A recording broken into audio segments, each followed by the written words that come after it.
வணக்கம். இன்னைக்கு மீதி இருக்கக்கூடிய 3 குறட்பாக்கள் பார்க்கலாமா? அதில் முதலாவதாக சுற்றம் தழால் அப்படிங்கிற அதிகாரத்தில் ஒரே ஒரு குறள் கொடுத்துருக்காங்க. அதுக்கு போயிடலாமா? காக்கை கரவா கரைந்துண்ணும் மாக்கமும் மன்ன நீரார்க்கே உள. காக்கை கரவா கரைந்துண்ணும் ஆக்கமும் அன்ன நீரார்க்கே உள. காகம் தனியாக சாப்பிடாது.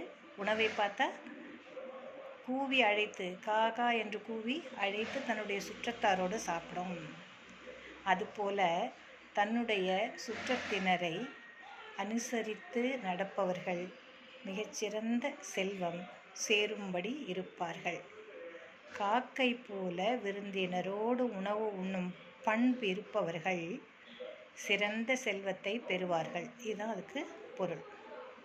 அதுக்கு அடுத்த தலைப்பு என்னன்னா மடியின்மை அப்படின்னு சொல்றார். அந்த அதிகாரத்தில் ஒரு குறள், மடியை மடிய ஒழுகல் குடியை குடியாக்க வேண்டுபவர். மடியை மடிய ஒழுகல் குடியை குடியாக்க வேண்டுபவர். இதுக்கு என்ன அர்த்தம்? தனது குடி, அதாவது குடிமக்கள், இல்லைன்னா நம்மளுடைய பிள்ளைகள், இல்லைன்னா நம்மளுடைய மாணவர்கள், இவர்கள் சிறந்தவர்களாக இருக்கணும்னு நினச்சா முதல்ல அவங்க என்ன செய்யணும்? சோம்பலை விட்டொழிக்க வேண்டும். இந்த சோம்பேறித்தனமே இருக்கக்கூடாது. அது மாதிரி இருந்ததுன்னாக்கா அந்த குடிமக்களோ அல்லது குடும்பத்தில் இருக்கக்கூடிய நமது பிள்ளைகளோ அல்லது மாணவர்களோ நல்லா இருக்க முடியாது.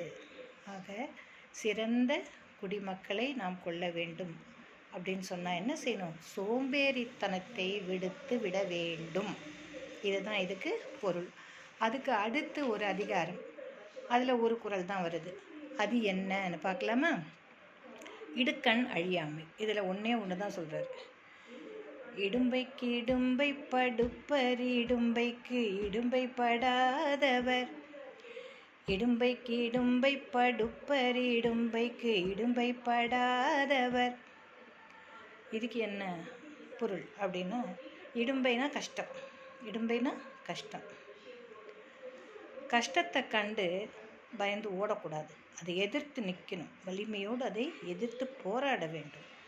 அப்படி இருந்ததுன்னா, அப்படி நம்ம எதிர்த்து நிற்கும்போது அந்த துன்பமானது அதுவே துன்பப்பட்டு ஓடிவிடும். அதுவே நம்மளை பார்த்து பயந்து ஓடி போயிடும் அப்படின்னு சொல்கிறாரு. துன்பம் வந்தபோது நம்ம என்ன செய்யக்கூடாது? துவண்டு விடாமல் துணிந்து நின்றால் அந்த துன்பம் நம்மை பார்த்து பயந்து ஓடிவிடும். இதுதான் இதனுடைய பொருள். ஆக உங்களுக்கு இந்த 10 குறளும் நம்ம முடிச்சிட்டோமா? ஒரு தடவை எல்லாரும் போய் ஒன்றொன்னா படித்து பாருங்கள். நீங்கள் எல்லாரும் படிச்சிட்டிங்கன்னா எனக்கு சந்தோஷம் இல்லையா? நன்றி, வணக்கம்.